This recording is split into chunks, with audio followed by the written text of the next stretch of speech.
Hey guys, thank you for watching this time-lapse video. I'm going to be going over a painting I did for Brotherwise games.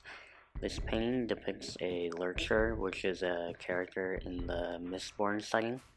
Um, I had a lot of fun on this project. It was kind of a dream come true. If you read my previous Patreon post, I read Mistborn back when Christine and I were first dating, and I think we both really enjoyed all of the books. So being able to contribute something to Brandon Sanderson's Cosmere world just was really something special.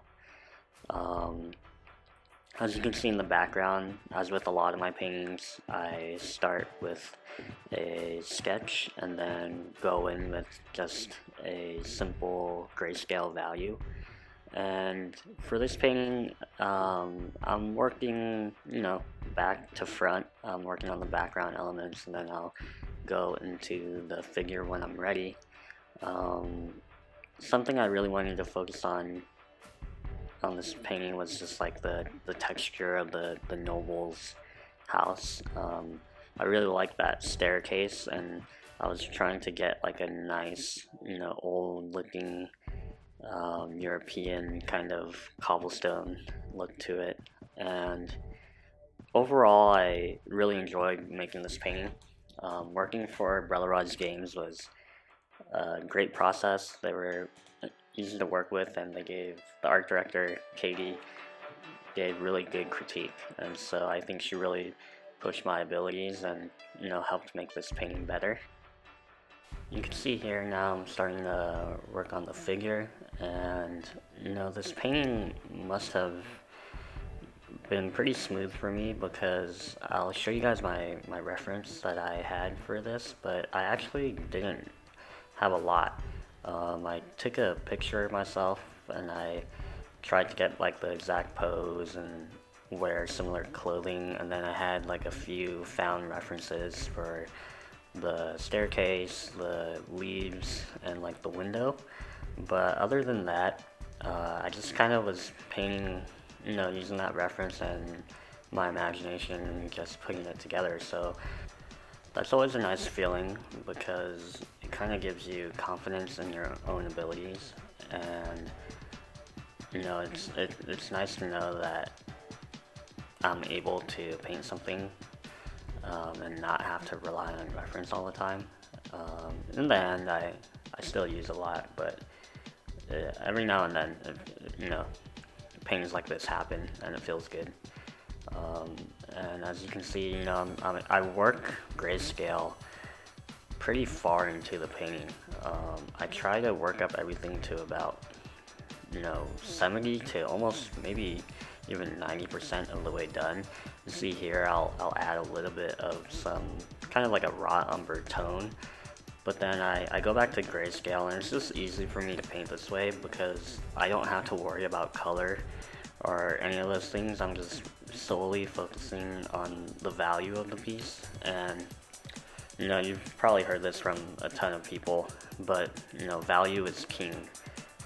Color is kind of like the dessert, right? And if your painting works at a value level, just black and white, and everything is very easy to read, then you could go in and you could do whatever the hell you want with color. And you'll see in a little bit, I'll kind of go in and add I like to do an underpainting in a way, kind of like traditional. So I'll add a color layer, and here you go. I'm going to add a color layer of kind of like a raw umber, and then I'll go in with the multiply. I'll set it at like 60%, and I'll do local colors for everything. So you see I put the window in, I'm putting the local color, the leaves, I have the blue door in the background, and I just go in and I give local colors to everything that I need. After everything has a local color, I will then typically do an overlay over the whole image, set it to a low opacity, like 10%, and that will be my overall color, like, my main light source. Once I have this, I'll merge everything down, and I'll use the colors that I have on my canvas to paint things towards final. And I work this way mostly for every digital painting. It's just super comfortable for me. And you'll see in the background, now that all my colors are laid in, I can just render things to 100%. And because I have a base local color, which was kind of like that bluish overlay, I'll then think about, the colors in the shadow are going to be affected by one major color, and the colors in the lights will be affected by another. So right now, the colors in the lights in my head are kind of like this blue-gray color.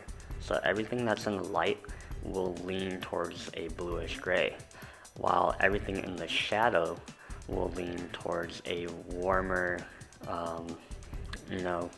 kind of raw umber or burnt umber color, a warm brown. And you'll see right here, I actually added in the coins. I did another layer for this just because I wanted to be able to move things around if needed.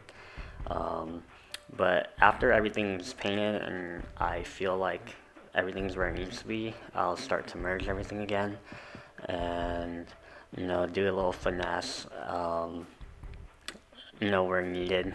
Right now I'm making the stairs a little bit darker to help push the figure. I just put some gradients on the shield, and I'm testing the image in the frame to see how it looks. And what you're gonna see next is basically the final, and after I sent it in, the art director wanted me to actually make it more cool, so I did a cool overlay, and then that is basically the end of this painting.